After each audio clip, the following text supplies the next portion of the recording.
ሰላም ጤና ይስጥልኝ ክብራትና ክብራን ተመልካቾቼ ሰላም ብያለሁ። በሀገር ውስጥ በሀገር ውጭ የምትገኙ የኔ የብርቱካን ፋይፊቱ ቻናል ፋሚሊዎች ሰላማችሁ በዝት ይበልልኝ።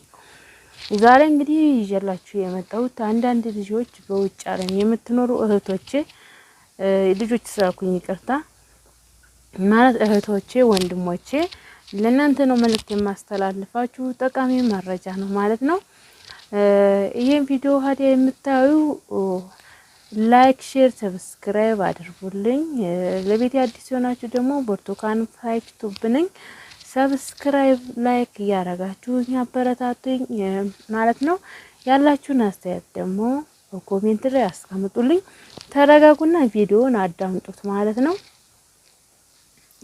ብዙ የምትጠይቁኝም አላችሁ ኢትዮጵያ ለገባ ነበር ምን ትመክሪናለሽ ብርቱካን ኑሮ እንዴት ነው ቤተሰብ ኑሮ ውድ ነው ይለናል የምትሉ የሚጠቅማችሁ ይሄንን ጠቃሚ መረጃ ለእናንተ ነው ማስተላልፍላችሁ ማለት ነው።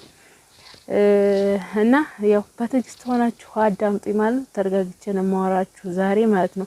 ረጋ ብዬ ነው ማወራችሁ ምክንያቱም ቶሎ ተቸኮልኩ ወሬ ይጠፋብኛልና ቀስ ብዬ ተሆነ ደግሞ እያንዳንዱ ስቴፕ እነግራችኋለሁ። ለእናንተ ጠቃሚ መረጃ ነው የምነግራችሁ ከምሬ ነው የምላችሁና እንግዲህ ብዙ እህቶቼ አገር ውስጥ ልግባ እያላችሁ ብዙ የምትወዛገቡ አላችሁና ይሄንን ለእናንተ ነው የምነግራችሁ ማለት ይጠቅማችኋል። ለእናንተ አንድ ሀሳብ ነው ብዬ ነው ያመጣሁት ይሄንን ወደ እናንተ ማለት ነው።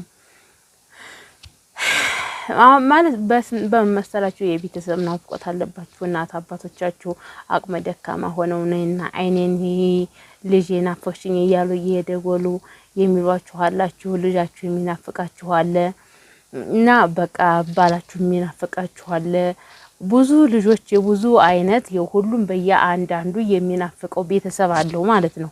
እንኳን ቤተሰብ ወንዝ ልብስ የምታጥቡበት ይናፍቃል። ስለዚህ ለእናንተ ነው የምነግራችሁ። እናንተ ደግሞ ለመንጣት ያሰባችሁ ዛሬ ነገ ተነጎድ ያሳትሉ ገብታችሁ አገራችሁ ግቡና ቤተሰቦቻችን ልጆቻችሁ ሁኑ። ምክንያቱም ያለንበት ሰዓት ያለቀበት ሰዓት ነው። ምን ልበላችሁ የሰው ልጅ ከቤት ከወጣ አይመለስም። ማርያም ነው የምላችሁ እግዚአብሔርን እድሜ ልካችሁን ማለት ነው። ባላችሁ ናፍቃችሁ እህታችሁ ናፍቃችሁ ወይ ልጃችሁ ናፍቃችሁ ወይ እናታችሁ ናፍቃችሁ ወይ አባታችሁ ናፍቃችሁ ባየሁት ኖሮ ብላችሁ እድሜ ልካችሁን እያለቀሳችሁ ስትኖሩ የሆነ ነገር ቢፈጠር ግን ሀገር ገብታችሁ አይታችሁ ነገ የሆነ ነገር ቢፈጠር ትእዛዙ ተላይ ስለሆነ ምንም አይቆጫችሁም ማለት ነው። ምንም አይቆጫችሁም። እናንተ ግን ይሄንን ገንዘብ ነገ ሰርታችሁ ታገኙታላችሁ። ያጣችሁት ሰው ግን ነገ አታገኙትም። በምንም ብትቀጠቀጡ ብትጨፈለቁ ምንም ብትሆኑ ብትሰቀሉ ብታብዱ ብዘሉ ያጣችሁት ሰው አታገኙትም ማለት ነው። እና ያለቀበት ሰዓት ነው። እኔ ሳይው ተመለከተው ማለት ነው። ይውላችሁ እግዚአብሔርን ባንዱ ጋር ጦርነት አለ፣ ባንዱ ጋር አፈሻ አለ፣ ባንዱ ጋር ረሃብ አለ አንድ ወገን ደግሞ ቤት ለቤት እየተዞሩ የሚገሏቸው አሉ። ቤት ለቤት እየዞሩ አንድ ወገን ደግሞ የመኪና አደጋ አለ። የሰው ልጅ ታሞ ብቻ አይደለም የሚሆነው የሰው ልጅ ማለቂያው ሰዓቱ ነው። በቃ ማርያም ነው የምላችሁ ሰዓቱ ነው። አሁን እኛ ጎረቤታችን ማለት ነው ልንገራችሁ እንግዲህ ማለት ነው አሁን ገና አሬሳው አልገባም። ትናንትና ማለት ነው ትናንትና ምንድነው ዛሬ ሐሙስ ነው ሮብ ትናንትና ማለት ነው ሮብ ትናንትና አዲስ አበባ ሄደው ሲመለሱ ጡሪ ላይ ሲደርሱ ይሄ እንትኑ የሚመስለው ይሄ መኪና ማለት ነው ሚኒባሷ ላይ ወጣባት ማለት ነው። ገባችሁ ምን ልበላችሁ ምንድን ነበረ ሲኖ የሲኖ ተመሳሳይ ሆኖ ይሄ ሲኖ ቀዩ መኪና ነው ሲኖ ማለት ነው። ቀዩ መኪና ይሄ ጠጠር ድንጋይ ምናምን የሚጭነው እሱ ሲኖ ነው። አንዳንድ ለማታውቁ ሰዎች ማለት ነው የማታውቁላችሁ የሱ ተመሳሳይ ደግሞ ነጩ መኪና አለ። የሲኖ ተመሳሳይ ነጩ መኪና አለ። እንግዲህ እሱ ነው ሄዱ በሚኒባሷ ላይ 12 ሰው የምትይዘው እንግዲህ በላው ላይ እየወጣ 12 ሰው ይባላል እስከ 18 ሰው እስከ 20 ሰው ይጠቀጥቃሉ ከወንበር ውጭ ማለት ነው። እና ይጠቀጥቃሉና ጡሪ ላይ አዲስ አበባ ሲመጡ ጡሪ ላይ ሲደርሱ የመኪና አደጋ እንግዲህ ተጎረቤታችን አንደኛው ሞተ፣ አንደኛው ደግሞ ሆስፒታል ነው ያለው። የሌላ ሀገሮችም የመራ ቤት የማለች የመራ ቤትም ከነ ልጇ እሷም ህይወቱ አልፏል ማለት ነው። በትናንትናው ቀን ራሱ እንግዲህ 4 ሰው ነው ህይወቱ ያለፈው ጡሪ ላይ ማለት ነው። ሌሎቹ በከባድ ቁስል ውስጥ ነው የሚገኙት እና በጣም የሚያሳዝን ነው። አንዱ ይሄ አሁን አንደኛው ሬሱ አሁን አልገባም። ሰው ሲለቀስ ሙሾ በቃ ሲዘለል ዘመድ አዝማድ ተገጠር መጣ በቃ ሲዘሉ ዋሉ። ትናንትና ጀምሮ ሲለቀስ ታደረ ሲዘል ዋለ። ሬሳውን ታኪም ቤት አለቀቁትም እስካሁን። ትናንትና የገባ እንግዲህ ትናንት 10 ሰዓት አካባቢ ነው አደጋ የተፈጠረው። ከዛን እስካሁን ድረስ ሬሳው ቤቱ አልገባም። ተጡሪዝ ማለት ነው እንግዲህ ተጡሪዝ ማለት ቢያንስ የ30 ደቂቃ በመኪና ወይ የ60 ደቂቃ ቢያስኬድ ነው እንደው ማለት ነው ቢያስኬድ ነው። ከዚህ በለጠ ያስኬድም ግን ያው ቀባሪ ተርቁ ዘመድም የመጣለ ዛሬ ይቀበራል ተብሎ አልመጣም። ይሄ ልጅ ምንድነው የመጣው? እዚህ ሙሉ ኤልሸብ ቤት ብሎኬት ቤት ሰርቷል። ብሎኬት ቤት እዚህ ሙሉ ኤልሸብ ገዝቷል። ሌላ ደግሞ ወደ አዲስ አበባ ወደዛ ወደ ዳር ላይ ቦታ ገዝቶ እዛ ትናንትና ሊፈራረም ሄዶ ከዛ ሲመለስ ነው አደጋ የተፈጠረበት። እዚህ ሙሉ ኤልሸብ ነው፣ አዲስ ቤት ነው ገና ቤቱ ራሱ በደንብ ውስጡ ተስተካክሎ አላለቀም። ክፍል ተሰርቶ ማለት ነው። ምርጥ መስመር ላይ አያችሁ። ሁሉም ተትቶ ስለሚኬድ ቤት ውስጥ እንኳን ታይፈታበት ቀረ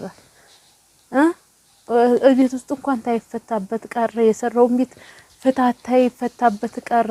እስካሁን ሬሳው አልመጣም። አሁን ሬሳው ሲመጣም እንደው በዛው መድኃኒዓለም ቤተክርስቲያን ይገባል፣ በዛው ይቀበራል ማለት ነው። አያችሁ የኛ ነገር ህይወት እንዴት እንደሆነች አያችኋል። እግዚአብሔርን አንዱም ይሄው እኔ እዚህ ማለት ነኝ፣ አንዱ ከዚህ ነው እልፍ ብሎ ነው፣ አንዱ ከዚህ ነው። አንደኛው ደግሞ እሱም ሁሉ የልሸብ ሰርቷል። የብሎኬት ቤት በመስታወት ነው። ነጋዴ ነው፣ ከብት ይነግዳል፣ እህልም ይነግዳል፣ ልብስም ይነግዳል። እሱ ደግሞ ምን አህላቱ ጉዳይ ምን ይሁን አይዱን አይዳን አልታወቀም። በከባድ ነው እሱም እንትን ያለው የደረሰበት እንግዲህ ሐኪም ቤት ነው። አልመጣም እስካሁን ማለት ነው። አልመጣም እስካሁን ቤተሰቦቼ እህቶቼ ማለት በእግዚአብሔር የናፈቃችሁን ሰው በኋላ እድሜ አፈር እስከገባችሁ ድረስ ይቆጫችኋል። አፈር እስከምትገቡ ድረስ ተዝቻለም እስሄዳችሁ ድረስ ይቆጫችኋል ማለት ነው። ስለዚህ እኛ የምንጠፋበት አይታወቅም። ዛሬ ያለን ወይ በትነታ ትሞታላችሁ፣ በሆነ ነገር ነው ወይ በሳት አደጋ ይነሳል፣ ወይ መብራት ይይዛል። እንዲሁ የሰው ልጅ መጥፎ በቃ ተዝቻለም መጥፎ ሰዓቱ አደርሳለች። ምን አደከማችሁ ማለት ነው። ስለዚህ ብዙ አመት የቆያችኋላችሁ፣ ብዙ እህቶች አላችሁ፣ ወንድሞችም አላችሁ፣ ቤተሰብ እየናፈቃችሁ ብዙ ነገሮች አሉና እየታመማችሁ እናንተ ቤት ትሰራላችሁ፣ ታስተካክላላችሁ፣ የቤት ዕቃ ትላላችሁ፣ እንትናላችሁ። ግን ይሄንን አትኖሩበት። በሰዓቱ ተጠንቀቁ፣ እወቁበት። ለእናንተ ነው። ነገ መታችሁ የተወሰነ ጊዜ እፎይ ብላችሁ ተመልሳችሁ ብትሄዱ ምን ችግር አለ? ሁሉም እኮ አይቸግራችሁም። ቋንቋ የእናንተ ነው፣ ሙያ የእናንተ ነው። ለመሄድ ብታስቡ ብዙ ጊዜ አይፈጅባችሁም። ወዲያው ተነስታችሁ ትሄዳላችሁ እና የሚቆጫችሁን ነገር እንዳያመጣችሁ በሰዓቱ አድርጉ። ይሄ ነገር ግን ልብ ብላችሁ ታዳመጣችሁኝ አንድ ቀን ሊጠቅማችሁ ይችላል። እናንተ ላይ ቢያደርስ ወይ በጓደኞቻችሁ ወይ በጎረቤታችሁ ይደርስና የጎረቤታችሁ ልጅ ምን አይነት ስሜት እንደሚሰማው ወይንም ምን አይነት ስሜት እንደሚሰማት አንድ ቀን ሊገባችሁ ይችላል ማለት ነው። ይሄ ለእናንተ ነው። ብዙ እህቶቼ አላችሁ ማለት ነው። ግራ የተጋባያችሁ ልምጣ አልምጣ ብዙ አመታት እኮ አስቆጠራችሁ ናችሁ። ደግሞ ብዙ አመታት ልምጣ አልምጣ ልጃችሁ እየናፈቃችሁ ብዙ አባት እናታችሁ እየናፈቆቻችሁ በቃ አላ ብዙ እህቶች አላችሁ። ይሄ ለእናንተ ነው ማለት ነው። እንግዲህ ለሞቱት እህት ወንድሞቻችን ነፍሳቸውን ይማር። በትናንትናው በረቡዕ ቀን ያረፉ እህቶቻችን ነፍሳቸውን ይማር። ዛሬ ሐሙስ ነው። እንግዲህ ዛሬ ሐሙስ በኢትዮጵያ አቆጣጠር መጋቢት 10 ነው። በዛሬው ቀን መጋቢት 10 ነው ማለት ነው። እንግዲህ መጋቢት 9 ነው ይህ ሁሉ ነገር የተፈጠረው እንግዲህ ማለት ነው። በጣም ነው የሚያሳዝነው። በጣም አንጀት ይበላል። ሁለቱም አዳዲስ ሙሉ ኤልሸብ ነው የተሰራው በመስታወት ህይወት እንደዚህ ናት። ለሀብት አትጨነቁ፣ ለአዱኛ ምንም ዜሮ ናት፣ አትጨነቁ። የፈጠራችሁ አምላክ የዕለት እንጀራ ይስጣችሁ። ለዕለቱ የምትጎርቱት የምትጠጡት ተሰጣችሁ ትኖራላችሁ። በቃ ለመኖር አትጨነቁ። ከምር ነገ ሁሉን ጥላችሁት ለምትሄዱት ይቺ አዱኛ ኑና ላይፋችሁን አሳልፉ። ልጅ የምትፈልጉ አላችሁ፣ ልጅ የምትፈልጉ ኑና በሰዓቱ ውለዱ። ቤተሰብ የናፈቃችሁም እንደዛው በሰዓቱ ነው። የምትመኙትን ሁሉ ኑና አድርጉ። ከምር ኑና አድርጉ። በቃ እግዚአብሔርን ነው የምላችሁ ማርያምን የምትፈልጉትን ነገር ኑና አድርጉ። እኔ በራሴ ስላየሁት በቃ ይቺ ዓለማዊ ህይወት ያለቀች ሰዓት ናት። ያለቀች ሰዓት ነው። እንዳይቆጫችሁ ልንገራችሁ ብዬ ነው። እኔ ካየሁት ተገነዘብኩት፣ ታሳዘነኝ፣ አንጀቴን ተበላኝ፣ ውስጤን ታቆሰለኝ፣ ሁሉ ነገር አንጀቴን በላሁት። እኔ አሁን ሀገር በመግባቴ እኔም ሀገር የገባሁት ይኸውላችሁ በኪንታሮት በሽታ ምክንያት ነው። ኪንታሮት በሽታ ባትይዘኝ ኖሮ እኔ ድረስ ሀገር ያልገባው ነበር፣ አልመጣም ነበር። እሷ ግን ስላደከመችኝ በእሷ ምክንያት መጣሁኝ። እግዚአብሔር ይመስገን እኖራለሁ። በቃ እበላለሁ፣ እጠጣለሁ። ህይወት የትም ቦታ ለመብላት ለመጠጣት ይመሻል፣ ይነጋል። በቃ ሌላ ምንድን ነው ህይወቱ? ሌላ ምን ህይወት ትፈልጋላችሁ? የምትፈልጉትን ነገር ታደርጋላችሁ። በቃ ሁሉም በጊዜ ደግሞ ሀገራችሁ ሆናችሁ ፈጣሪያችሁን እያመሰገናችሁ ተኖራችሁ ሁሉንም የሚነሳችሁ ነገር የለም። እናንተ እና ይሄንን ይመስላል የዛሬ ቪዲዮ። በሌላ በአዲስ እስከምንገናኝ ድረስ ሰላሙ ቸር ይግጠመን ቤተሰቦቼ። ዛሬ ያለሁ ነገ የለውም፣ የሚፈጠረው አይታወቅምና እስከምንገናኝ ቸር ይግጠመን።